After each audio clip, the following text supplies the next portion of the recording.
nearly 5 years ago.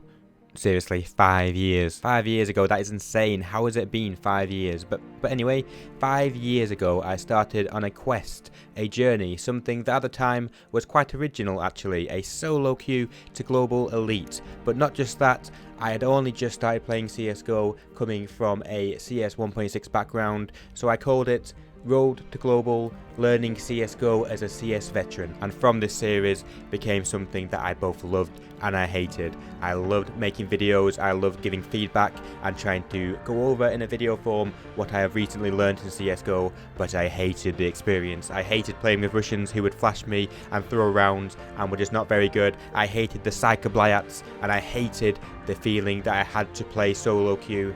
But anyway, I persevered. Kind of, basically, I'd play a few games every month, lose my rank because I hadn't played for another month, and then have to start again. And because of this, it took me around 18 months to complete the task until I finally got global on a solo queue.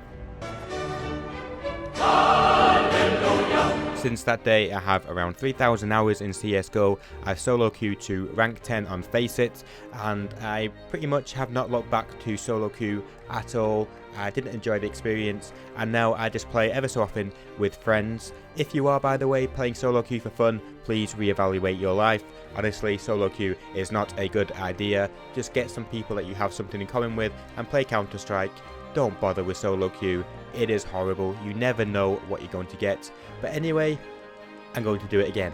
Yes, you heard me right. I'm going to solo queue back up to Global Elite yet again, and I'm going to call it Learning CSGO as a CS Veteran again.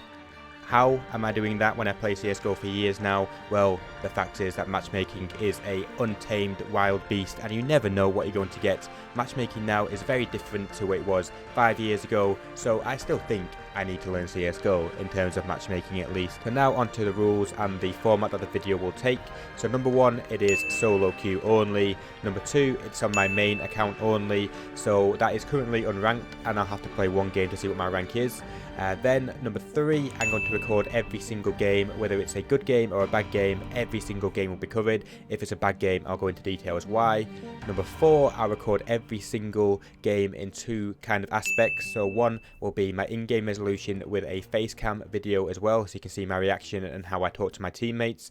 And the second one will be kind of after the game, I'll record a high definition point of view video, and also I can do maybe some overviews of grenades that I throw and things like that. Number 5, I will go into every single game with a positive mindset. I will try and speak and communicate with my teammates, and I'll show my teammates' reaction to that. That way you can see if matchmaking is a bit of a dead loss, or if it's kind of, you know, maybe a bit of a two-way thing that you're not giving your teammates enough chance and that's why you usually get bad teammates. Or is it simply that most people that play matchmaking just aren't very nice people? And then my final 2 points are that I want it to be a little bit more structured. So last time I searched for all maps at once, and that meant that 70% of the games were Dust 2 only, because that's what people play usually in matchmaking. I assume it's probably still the case. So what I'll do this time is I'll play one map at a time. Obviously I can go back and forth between maps, but for example in one video I might want to focus on Inferno. So what I'll do is show a few smokes on Inferno that you can do and a few solo queue rushes that you can do,